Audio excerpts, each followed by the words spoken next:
Now this here is a 1983 FLHS. Now some of you might remember I just put up a 1982 FLHS and you're going, wait, it looks different. What's going on with that? So let me explain what happened. The FLHS was introduced in 1977 as an FLHS for sport. What that meant is it didn't have all the bagger stuff. It was a sport model. It still had crash bars, still had spotlights, still had the FLH style handlebars, but no bagger stuff. As an option, you could get bags, and of course you could always dress it up by buying the parts for more money. But the standard sport model was stripped down FLH. And then because of modern styling, what people were doing in 82, the 80, or well, shall we say prior to 1980, the 80 to 82 models had the Ford controls like a FXWG, and no crash bars and no spotlights, was a total stripped down FLH. And then they changed the styling up again in 83. The 83, 84 models were like this. These bags have been put on, they didn't have bags, it had a front crash bar, no rear crash bar, came back with the floorboards, and the spotlights at that time were optional. Some had spots, some did not. These spots, while they're original Harley Davidson, have indications that they were put on after the fact. So it's still original paint. It came with spoke wheels always. All the FLHS's always had spokes. You could always buy mags. That's what they came with. This has the late style dual puck rear brake caliper here. That came out in 83. So it has the standard FLH style front brake here. So there are some differences. Again, 82 was the first year that they came out with the big controls here. Has Harley Davidson Live to Ride gas caps on it.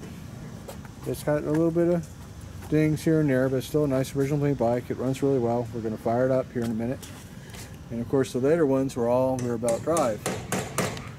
So 82s are optional belt drive, 83 they're all rear belt drive. I've seen 82s both with the chain with the rear belt. So I would have been in that order, the optional deal. And of course it would have had the turn signals back here, real common back in the day to take those off. So this has a S&S Super B, which was a very popular carburetor at the time. So what that means, it doesn't have a choke, has an enricher here. Until you get the motor turning, by turning the throttle, this doesn't give it any gas. It's a suction carb, just like a Linkert. The actual movement of the pistons pushes or pulls, if you will, the gas into the carburetor and into the intake and so forth, and lets it fire and run. So it's fairly close to stock with some accessories, but it's a nice machine and it's still original paint. Now, the sissy bar is a Harley accessory, the rear rack's a Harley accessory, and the Speedo is showing 4,800 miles on it. I have no veracity to prove or disprove. The positive that is the Speedo came with. But that's what the Speedo is showing.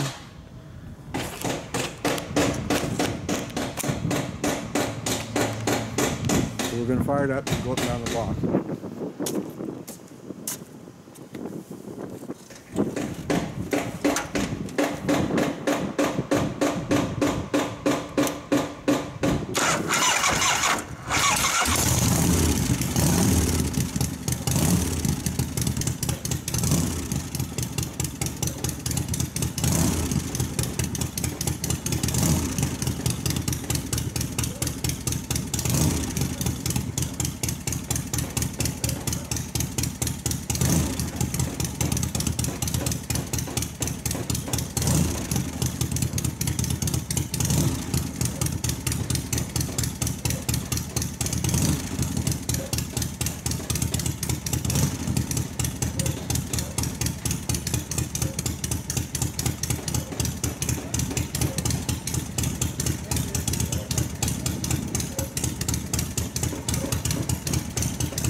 runs really well.